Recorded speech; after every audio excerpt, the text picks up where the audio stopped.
Commissioner Outlaw spoke to the officer. She is away at Major City Chiefs event, which all chiefs in the country are at this weekend, and so this week. And so she spoke to the officers this morning, was able to again extend her thoughts and prayers with them. But as the mayor said, this is ridiculous. I mean, this is within a few days we had officers fired upon in East Division, and now we have officers that are shot.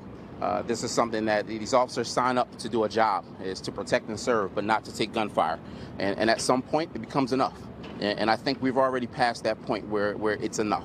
And we need that anger to resonate across the citizens of this city as well, because it's not a day that goes by that we don't either have a child that's shot or multiple people shot, because there are too many people that are out here carrying guns and they don't have consequences. And so some of these people need to be in jail. And that's the bottom line, and that's the consistent theme that we keep seeing. And again, I'll leave you all to pointing the fingers, but the bottom line is that some people need to be in jail. And this is indicative of it, that we have 3 SWAT officers that, again, are doing their job, trying to get a male that's wanted for homicide and multiple gunpoint robberies. That should not be happening. This just should not be happening. Are you pointing a finger towards the district attorney? I'm not pointing a finger at anybody. I'm pointing it at everybody, right? Because there's too many people that have guns. This is a 19-year-old suspect. So something has been broken in this young man's life for a long time, and it just didn't start today. And so, again, you all can point the fingers at whoever you want, but the bottom line comes down to this is everybody, including parents. I've said this before, family members. This is an all hands on deck type of situation where everybody has to be held accountable. But at the end of the day, we can't keep having suspects that have lengthy records. This male has a record for armed robberies, which he's committed in the past 2 years. So again, at the end of the day, it comes down to some folks, not everybody. And so I want to be very clear about that. Not everybody deserves to be in jail, but some folks that have a lengthy record, they deserve to be in jail. And because again, there are too many innocent citizens that are essentially, their lives are at risk every day because there isn't any accountability. Right? Which homicide? This is a homicide that happened earlier in August. I don't have the specific details, and we can get that for you later, but it's a homicide that occurred in the 22nd District earlier in August. Do you know if he had VUFA charges before, any gun charges, illegal gun charges? I believe he had 2 robbery incidents, point of gun, yes. And so, again, something we'll look into. I don't have that information right now. We will look into that. At this point? Once we go through the investigative process, Public Affairs will get that Anybody information out. else hurt that wasn't an officer or the suspect? No. Do you know how many officers total were there? I'm sorry? We heard there was a barricade situation involved. Is that the case? Nah, it may have come over if you were listening to the radio, but this happened so quickly and things move so fluidly. It may have come over that way, but no, this ultimately, he tried to exit the rear of the property, at which point in time he fired at officers that were in the rear and they returned fire. So again, you may have heard somebody say that, but as this moves so fluidly, so quickly, you hear things that come over radio, but ultimately what it comes down to is that he tried to exit the rear, fired at those officers that were in the rear, and they discharged back. Between SWAT and homicide, how many officers were there total? Do you know? I don't have that information. You saw 3 more people get arrested. Was there other people in handcuffs at least? There were other individuals in the house. From what I'm told, they didn't have anything to do at this point in time. With the incident, but that will be a part of the investigation. 3rd or 4th time this year SWAT has been fired upon or shot at. You had South Philly, you had Fair Hill, you had this, I think one more. Tell me about, is it becoming more dangerous because there are more guns and more people willing to shoot? What's changed in the last few years? I think you already know the answer to that. The fact that you can point out to me that there are several incidents that happen with SWAT officers being fired upon, that tells you right there that this should not be happening. This is not normal. And unfortunately, we have come to believe that this is a normal course of events. It is not. And so it's troubling across the board. What the reasoning behind it, again, as I stated, there needs to be some tough consequences. And again, that's not the only reason, but that's certainly one of them. All right? Thank you, folks. Thanks.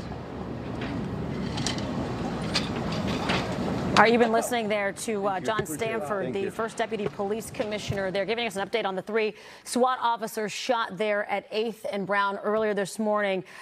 We do know that those officers are in stable condition, but I think one of the biggest things to come out of this, we do also know that the suspect that they have in custody is 19-year-old, has a lengthy record, but you can hear the anger in his voice and the frustration at his voice at the gun violence, not only against other young people in the city, but also against officers as well. He said that's the thing that should resonate from this news conference. He said this 19-year-old should have been in jail. Yes. He cited within the last 2 years that he had a couple armed robberies on his record, and yet he was out. They were serving a warrant right here at 8th and Brown. This is in the city's Poplar neighborhood. And the deputy commissioner saying there needs to be consequences. Quote, he should be in jail and that it's troubling. This 19-year-old was shot by officers who returned fire when they served that warrant. And we know, of course, that those officers were in stable condition, thank goodness. Yes. He also said not a day goes by. And when you watch the news, you know, not a day goes by that someone is not shot in the city of Philadelphia. He said, quote, this is not normal. Something has to be done. And a lot of that news conference that you just saw right here, he was talking about the frustration that they have with trying to get the gun violence under control here in the city. There have been several incidences so far this year with SWAT officers doing the exact same thing. Going to serve warrants and being shot upon by whomever is at the residence. NBC 10 reporter Randy Gyllenhaal asking majority of those questions, in fact, citing that and just saying, hey, is this a trend now that this is happening? And it elicited a very strong response from the deputy commissioner saying, no, this is troubling and this is not normal. Speaking of Randy Gyllenhaal, he is live out there after asking questions of John Stanford. Randy, tell us what you've learned being out on that scene for the last few hours. Yeah, so we're at Jefferson Hospital, the area that has become pretty clogged with police officers and security activity after those 3 SWAT officers were taken here. They were shot in the hip, in the leg, and one of them shot in the bulletproof vest that then ricocheted off his vest and hit him in the chest. All 3 are expected to survive here. At least one of them will need to stay at the hospital a bit longer. You can see as I duck out of the shot here, a number of the police presence. We had one of the associate commissioners. We had the mayor on scene. Commissioner Danielle Outlaw was not here. She's at a police conference in Dallas, but was able to speak with the 3 officers. You've probably summed up what happened, but one more time, police tell us that they were serving a warrant at a home in that Poplar neighborhood on 10th Street. They knocked, and then as they were knocking, gunshots came from inside the home, striking those 3 officers. The suspect, a 19-year-old, a teenager, barely into adulthood, had a gun, according to police, and then tried to run out the back, and then opened fire again, police say, at officers. That is when he was shot and killed by those SWAT or police officers who were on scene. That 19-year-old suspect taken to Temple, where he was pronounced dead shortly after 7 a.m.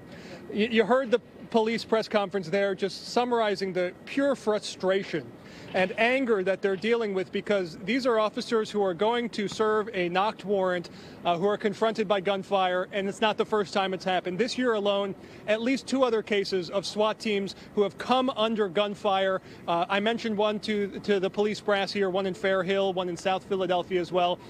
Becoming all too common for when police go to make an arrest, that they are confronted by gunfire again. And this suspect, police say, has quite a criminal history. They say he has committed armed robberies in the past, and he was wanted in connection with a homicide that occurred back in August. We're working with police to figure out exactly which homicide that was. Of course, Philadelphia has nearly 500 of them, and this is a case where the police brass is saying this man, this 19-year-old, should not have been on the streets, saying he should have been in jail based on previous charges. Now, the police brass did not specifically call out District Attorney Larry Krasner by name, however, clearly referencing some of the decisions made by the DA's office, but would not name the DA there, as some of the reporters did ask specifically whether he was calling out the District Attorney. So we do have more details into what happened. The police brass do tell us that those 3 officers should be okay, and we're expecting more information about who this suspect is, his name, in the coming hours. But again, a 19-year-old dead after, apparently, according to police, shooting at these 3 SWAT officers in what was a violent barrage of bullets early this morning in that Poplar neighborhood. And here at Jefferson Hospital, those 3 officers are recovering.